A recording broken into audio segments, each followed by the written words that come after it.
Yeah. So we go through the combine week here next week. I think Tuesday, Wednesday, we'll be in meetings with ownership, and so I expect that we're going to know fairly quickly. I said it's a Super Bowl, but I think more specifically, I think somewhere in the neighborhood next week, we're going to.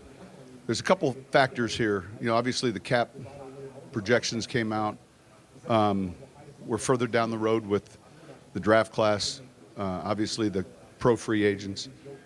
So I would anticipate it being within the next 2 weeks.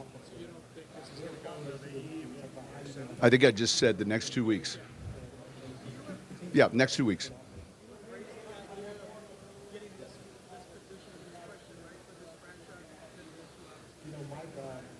Say that again. Yeah.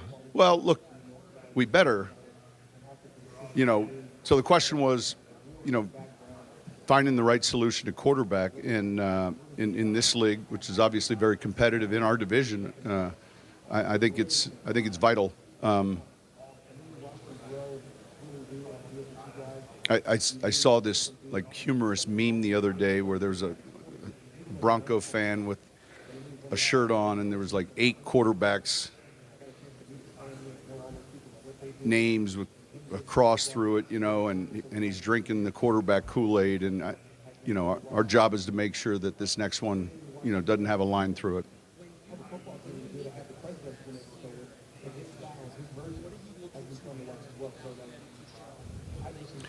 I think so. The question is, in our interactions, meetings with quarterbacks here, what's important? I think all of it. The first thing is getting to put a name with a face, and it's the first personal visit where you're like, nice to meet you, and then you'll spend time with questions, and there'll be football related, and there'll be follow-up meetings, pro day visits, private workout visits.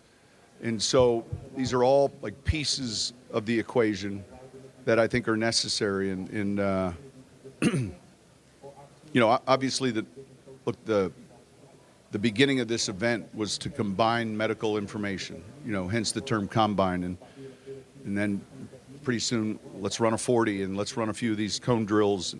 Let's have these meetings. But the interactions in the meetings are important because it is for a lot of us, the scouts maybe not so much, but for a lot of us, it's the first time we're getting introduced to a prospect. And so not just at quarterback, but at the other positions. And I think that first impression is important.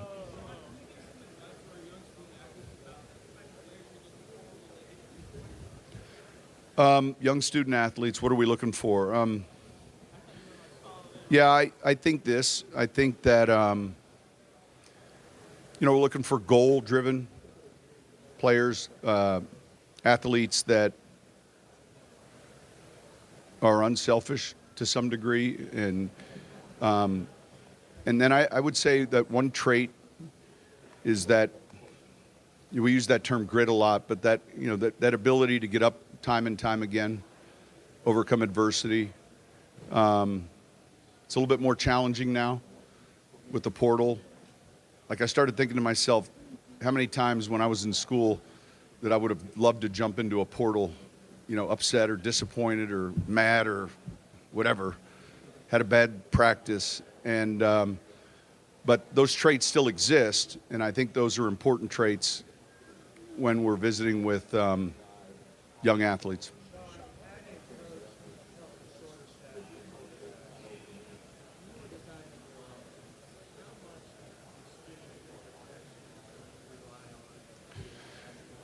Yeah, good question. So quarterbacks that aren't as tall, maybe that aren't prototype, I think generally speaking, it might vary how teams value prototype heights, but 6'2" might be a starting point.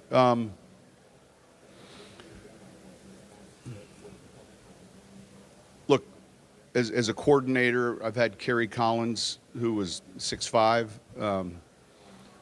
Quincy Carter, who was built differently, Romo, Bledsoe, Testaverde, and then Drew for a long time. There was an evolution with Drew. I don't know that we set out to go in a direction relative to the makeup of our offensive line, but he was someone that was extremely athletic in the pocket. He's a very good foot athlete. And so, look, that first draft in 06, I was telling the story last night. In the 4th round, we have the 2nd pick of that draft, and we're going to select tight end Owen Daniels, who was at Wisconsin, played at my high school. And so we just had to wait for the Texans to make their pick. This is when the draft was 2 days. Of course, you know, we just finished breakfast. I'm on the phone with Owen, and this is when you had that classic call waiting where, like, when you're on the other end, you know someone just clicked in, and I'm like, and he gets back on. The Texans are going to draft me. We end up backing up a few picks, and we select a right guard out of Bloomsburg, Jari Evans, who's going to be a future Hall of Fame player. And so we didn't know at the time we were matching somebody who was extremely talented inside for where that important part of the pocket is for a quarterback. The 3 yards behind the center, you know, because generally speaking, we're going to climb the pocket, and at that point, quarterbacks can do a lot of different things. Then Carl Nix came a year later, and then pretty soon we had 2 really good guards. And I think maybe too often we were given too much credit for, well, they, you know, part of that was an evolution, and we liked what we saw, and then it was like, well, we need more of that. But I do think part of our jobs always is to build around the strength of your players. And so even this year, like, man, what are the things that we feel like our receivers do well, that Russ does well, the running backs, like, that's our jobs. And so our offense, when I say wherever I've been, has been a kind of always been an evolution of starting with the ingredients we have and then building around them. So I think there's still some things that are paramount today. At some point, teams are going to make you win from the pocket. You know, like, we can rush a certain way to keep a quarterback from escaping. And so, you know, we're going to have to be, wherever you're at, proficient enough on 3rd down to take a snap, find a throw, and protect, you know, that spot that you're referencing, regardless of height. Because I think oftentimes these guys are seeing through lanes, not necessarily over them, but certainly for some quarterbacks that can be a little bit more challenging.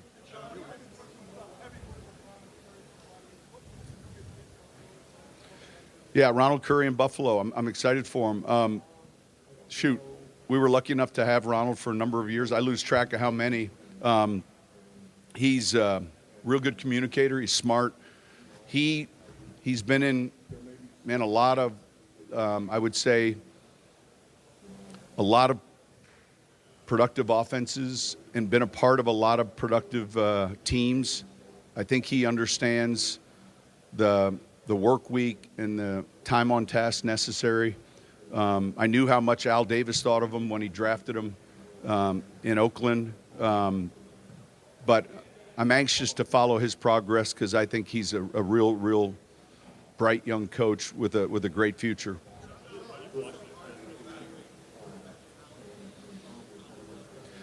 I think the difficulties in evaluating, I think the receiver position's difficult. There are a lot of misses there. And the quarterback position's difficult. Sometimes,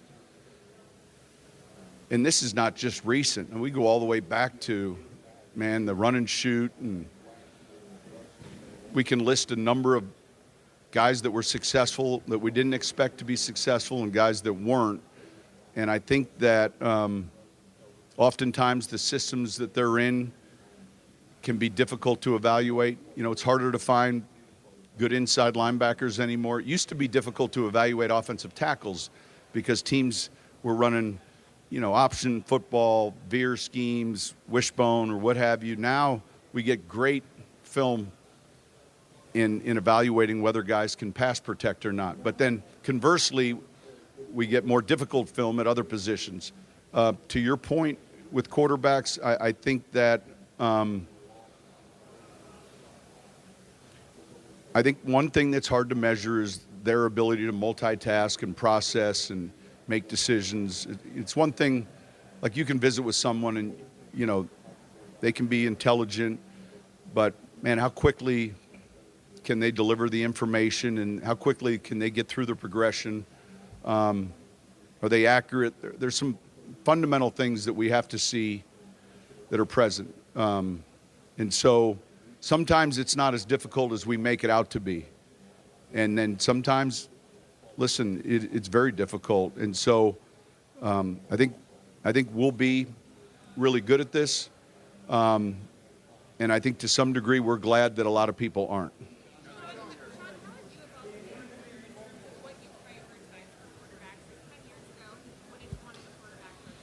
I don't know that a lot's changed relative to prioritizing what's most important for the quarterback position. Certainly, there has been change, but look, I think accuracy is important. I think leadership comes in a lot of different ways. So historically speaking, we've had quiet, successful quarterbacks. We've had outspoken, successful quarterbacks. We've had tall, short. So there are a lot of things that make you understand shapes and sizes, personality traits, but there are some constants that go with successful players at that position. I think offenses have changed a little bit, and yet we've never not valued a quarterback that can beat you with his feet. That goes back to Young and Montana. That historically, that's nothing new. But we are seeing more in the college game, and then we get to evaluate that, and then we're seeing more of that come into our game, and I think it's good. You know, I think it's good. I'm not finished answering that question.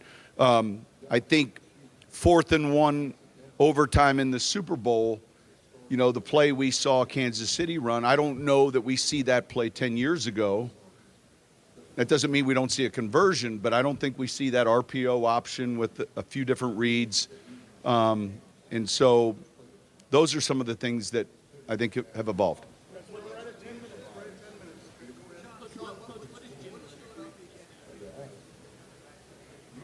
All right, Christian Parker, Jim Leonard. Christian was with us. He got promoted. They're getting a bright young coach. Obviously, Vic knows him. Vic has worked with him before. Christian's really sharp. I'd say his degree, if you will, in defensive football is in that scheme. He was a pleasure to work with, and I'm excited that he has that opportunity. Vic and I talked at length about Christian. He was one of the coaches that we kept from last year's staff. Christian left, and we hired Jim Leonard. Jim was someone that I had spoken with last offseason. He actually played for us briefly. I know he played for Denver for a year. He had hip replacement surgery last year, so he was kind of, going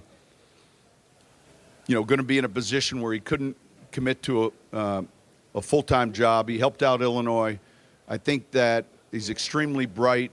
He was as a player. Like, he solved all the problems as a player. I mean, he was in Buffalo, the Jets, Baltimore, Denver.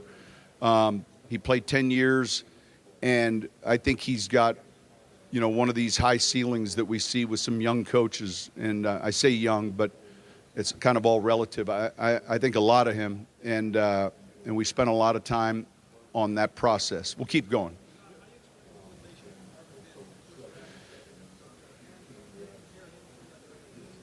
Yeah, without making a comparison first, I'd say with Mims, we saw him flourish as a returner, and I really think the only thing that really stopped his progress as a receiver was us. And trying to find roles. He's playing the same position as Jerry, and so I've said that a number of times. I think you're going to see a lot of growth with this player. He's tough. He can run, and we're certainly excited we have him. But I think the key is for us, and I say us as coaches, game planning, evolving, and every time we've kind of put his name on a certain play, he hasn't disappointed. That doesn't mean the ball always went to him, but the point I'm making is I think his progress was hampered a little bit more with the depth in the room and what we were able to do, and sometimes trying to balance that out. I think we'll see that expand.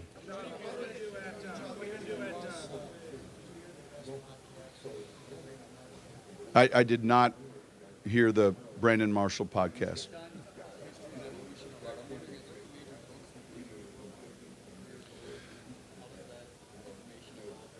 Yeah, look, I read a few Bill Walsh books. I've read a few Parcells books. I've read some books outside of football, specifically Ryan Holiday, who's from New Orleans. I mean, I'm not a great reader. I like to when I have time. I always feel like there's something else that takes my attention away, but I do like gathering the information and thinking outside the box, and so sometimes some of those books provide that. All right, 2 more questions. You use yours. Say it again. Panthers. Yeah, number one, it's not for me to evaluate. It's of no importance for me to evaluate. I mean, obviously, we want to look back at our own grades and evaluate how we saw those players. I think it's always difficult when there's a need or a must, and then, it comes down to, like, what are your criteria points? Are you drafting prototype with the first pick of the draft? Some places I've been where you just have to be. So that's one of those that varies per team, per organization.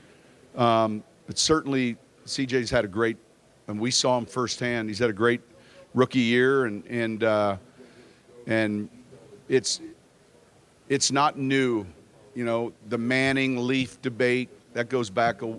There are a lot of reports torn up after that selection process, and so it repeats itself, and you really want to turn over the stones, and this is, for me, where analytics really comes into play a lot in the procurement of players. All right, one last question.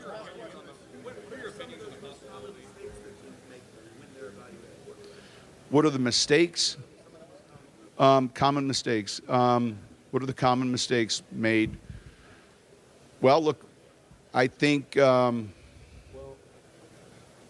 there's risk. Obviously, there's no certainty, or else we'd be fantastic with the draft. There's certain risks. I think,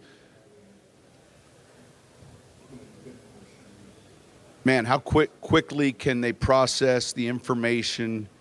For some, when you get them in rookie minicamp, you realize it's, I've been with a rookie before and just feel like this is not how I wanted it to go. He's having trouble spitting out the plays. Maybe it takes a while. Maybe that's something that you realize is going to be a hindrance or set him back. I think we shouldn't miss on accuracy because we get to see it. We shouldn't miss on stature because we get to feel it and look at it and measure it. We shouldn't miss on athleticism. All of those traits should be easier to be correct on, but the more difficult ones, leadership, we shouldn't miss on. We should feel that and be able to research that. But it's that other element, and it's really the difference of just that. And for some, it's 2 thumb thicks, and for others, it's 1, and you hope it's 1. All right.